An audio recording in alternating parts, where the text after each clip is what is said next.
வணக்கம் நண்பர்களே. மாயாச்சின்னு சீரியல் செம பரபரப்பாக போயிட்டு இருக்குன்னே சொல்லலாங்க. பரபரப்பான கட்டத்தில் நம்ம வசுந்தரா வந்து பார்வதி கிட்ட டீல் பேசியிருப்பாங்க. நீ வந்து இடத்தோட தாய் பத்திரத்தையும் ரகுராமோட கைரேகையும் எனக்கு எடுத்து தந்தா 10 கோடி ரூபா தருவேன் அப்படின்னு வந்து ஆசை காட்டியிருப்பாங்க. அந்த ஆசையில் மயங்கி போன பார்வதி உறங்கிட்டு இருக்க நம்ம ரகுராமுக்கு கையெடுத்து அதில் வச்சு அந்த கைரேகையை வந்து எடுத்துறாங்க. அதோட பார்த்தோன்னா இடத்தோட தாய் பத்திரத்தையும் ஆட்டையை போடுறாங்க. வீட்டோட பொறுப்பை சுமந்துட்டு இருக்க நம்ம பார்வதி எப்படியாவது இந்த வீட்டை எல்லாத்தையும் இங்கே இருக்க எல்லாத்தையும் ஏமாற்றி இந்த தாய் பத்திரத்தையும் அதோட இந்த மாமாவோட கைரேகையும் கொண்டு கொடுத்து நம்ம 10 கோடி ரூபா வாங்கிட வேண்டியதான் வசுந்தரா அப்படின்ட்டு இருந்து அப்படின்னு வந்து சந்தோஷமாக போன நேரம் நம்ம ரகுராமோட அம்மா திடுதிடுப்படி முழிச்சு நிற்கிறாங்க. என்ன இந்த பார்வதி எதையோ ஏமாற்றி கொண்டுட்டு போகிறா, கண்டிப்பாக நம்மக்கிட்ட சிக்காமலாம் இருக்க போகிறா அப்படின்னு வந்து அவங்க அசால்ட்டாக விட அதுக்கு பிறகு மாட்டுறாங்க. நம்ம மாயா கிட்ட நெத்தியடி கொடுத்த நம்ம மாயா பார்வதியின் பித்தலாட்டத்தை வந்து எல்லாத்தையும் வந்து முழிக்க வச்சுறாங்க. ஊரை கூட்டுனது மாதிரி கூட்டி வீட்டை கூட்டிட்டாங்க. இங்கே கூட்டி வந்து நிரூபிக்கிறாங்க. அதோட வந்து நம்ம சிவா வெளுத்தெடுத்து என்னடி நீ வந்து அண்ணனுக்கு கைரேகையை தூங்கும்போது எடுத்துருக்கிறியா அப்படின்னு வந்து அந்த இடத்துல வந்து அரண்டு போகுது மாதிரி பார்க்குறாங்க. அதோட இவளுக்கு சாட்டையாலே வந்து அடி கொடுப்போம் அப்படின்னு வந்து சாட்டையை எடுத்து விளாசுறாங்க. ஒரு கட்டத்தில் வந்து கழுத்தை குத்தி வெளியே தள்ளுறாங்க நம்ம பார்வதியை. பார்வதிட்ட இருந்த சாவி மறுபடியும் நம்ம ஜானகி அம்மா கழுதி கைக்கு வந்து போதுங்க. அதை பற்றி தான் இந்த வீடியோக்குள்ளே பார்க்க போகிறோம். அதுக்கு முன்னாடி சேனலுக்கு லைக் அண்ட் சப்ஸ்கிரைப் பண்ணுங்கள் ஃப்ரெண்ட்ஸ். பக்கத்தில் இருக்க பெல் ஐக்கானையும் கிளிக் பண்ணுங்கள். அப்போ தான் நான் போடுற ஒவ்வொரு வீடியோவும் நோட்டிஃபிகேஷனாக உங்களுக்கு கிடைக்கும். வாங்க ஃப்ரெண்ட்ஸ் வீடியோக்குள்ளே போகலாம். ஃபஸ்ட்டு எடுத்த உடனே பார்த்தோன்னா ஒரு செம அதிரடியான பரபரப்பு கட்டம் தான். நம்ம வசுந்தரா வந்து நம்ம பார்வதி கிட்ட டீலிங் பேசியிருப்பாங்க. நீ எப்படியாவது பார்வதி உன்னால் முடியும், அந்த ரகுராமகிட்ட இருந்த கைரேகையும் அந்த இடத்தோட தாய் பத்திரத்தையும் உன்னால் எடுக்க முடியும். இப்போ அந்த வீட்டோட நிர்வாகம் உன்னோட கைக்கு வந்துட்டு அதோட கொத்து சாவி உன் கைக்கு வந்ததுனால கண்டிப்பாக உன்னால் செய்ய முடியும். ஆனால் நான் மாமா கிட்ட மாட்டிட்டேன்னா என்ன கரியாகும், அதெல்லாம் மாட்டாமல் நீ செய்வன்னு எனக்கு நம்பிக்கை இருக்குது. நீ எடுத்து தான் நான் உனக்கு 10 கோடி ரூபா தாரேன். என்ன 10 கோடியா? இங்கே 20 லட்சத்தை தரதுக்கே மாமா இந்த முக்கு தந்தாங்க. அப்போ இந்த 10 கோடி நான் இந்த வீட்டில் இருந்து சம்பாதிக்கணும்னா எவ்வளோ காலம் ஆகும்? இப்படி குறுக்கு வழியில் வசுந்தரா 10 கோடி தந்தா இந்த வீட்டை வந்து கண்டிப்பாக எங்கே போட்டு கொடுத்தாலும் இந்த 10 கோடி ரூபா நம்ம கைக்கு இங்கேருந்து வரணும்னா ரொம்ப காலம் ஆகும்.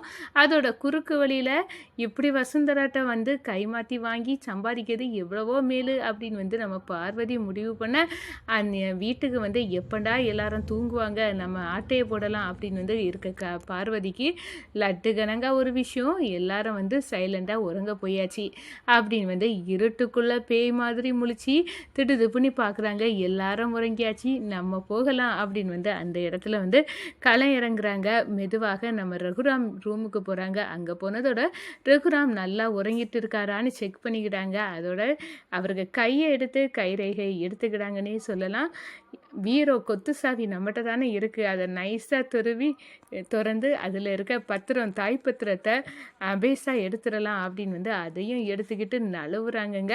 இந்த சைடு பார்த்தா தூக்கம் வராமல் நம்ம ரகுராமோட அம்மா அங்கிட்டு இங்கிட்டு லாந்தி இருக்கவங்க கண்ணில் பட்டுறாங்க. அடடா இவங்க கண்ணில் பட்டுட்டோம் அப்படின்னு வந்து நினைக்க நேரம் இவ எதையோ திருடிட்டு போகிறா, இவ நம்ம கண்ணிலே பட்டுட்டா, இவ நம்மகிட்ட சிக்காமலா இருக்க போகிறா அப்படின்னு வந்து கேட்டுக்கிட்டு பார்வதி இப்போ என்ன ஏதோ ஒளிச்சு திருடிட்டு வந்த மாதிரி இருக்குது அப்படின்னு வந்து கையும் களவுமா அப்படிப்பட்ட நம்ம பார்வதி அத்தை ஒன்றும் இல்லை சும்மா தான் அப்படின்னு வந்து அதை நைஸாக சாரியாக இந்த புடவைக்குள்ளே வந்து அந்த பத்திரத்தை ஒழிச்சு வச்சுக்கிட்டு அப்படியே வந்துடுறாங்கன்னே சொல்லலாம். இந்த சைடு பார்த்தோம்னா நம்ம சித்தி ஏதோ தப்பு பண்ணாங்க அப்படின்னு வந்து மாயா கண்டுபிடிச்சிடாங்க. மாயாவும் முழிச்சு தான் இருந்திருக்காங்க. உடனே வந்து கண்டுபிடிக்கிறாங்க சித்தி எதையோ மறைஞ்சி நம்ம பெரியப்பா ரூம்லேருந்து எடுத்துகிட்டு போகிறாங்க.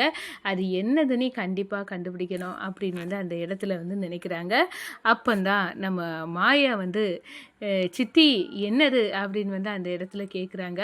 அப்போ தான் ஒன்றும் இல்லை மாயா, என்ன ஒன்றும் இல்லை, நீங்கள் புடவைக்குள்ளே மடித்து வச்சுருக்கீங்களா, அது என்னது, அப்போ வெளியே எடுங்க பார்ப்போம் அப்படின்னு வந்து சொல்கிறாங்க.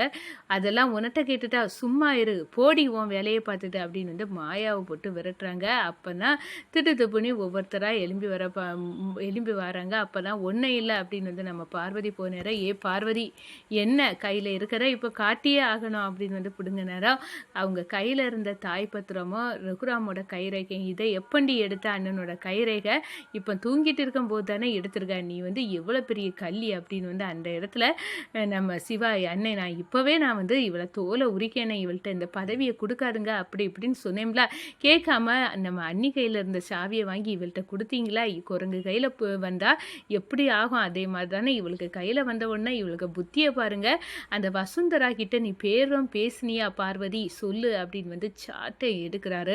ஆடி அடி அடி அடின்னு ருத்ர தாண்டவம் ஆடுறாரு. அதில் வந்து அப்படியே ஆடி போயிடறாங்க நம்ம பார்வதி. வேண்டாம் சிவா, இதுக்கு மேலே இவளை அடிக்காத, விடுங்க அண்ணி, உங்ககிட்ட இருந்து கொத்து சாவி வேணும்னு வந்து ஆசையப்பட்டாலா, அப்போ இந்த வீட்டில் இருக்கவங்களுக்கு நல்லது செய்யணும்னு இவ ஏன் நினைக்க மாட்டாங்க, இவங்களெல்லாம் மாட்டி விடணும்னு அன்னைக்கு கைரேகை எடுத்து எம்புட்டு பெரிய பிரச்சனையில் இவ சிக்க விட பார்த்துருக்கா, இவளெல்லாம் விடக்கூடாதுன்னு, இவளுக்கு சொட்டையை முறிக்கணும் அப்படின்னு வந்து அந்த இடத்துல அடிக்கிறாங்க.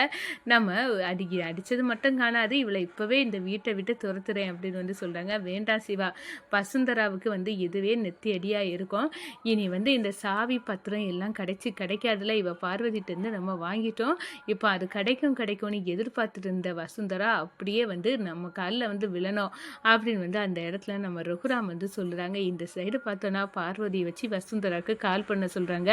கால் பண்ணி கிட்டு நம்ம இப்போ ரகுராம் வாங்குறாங்க.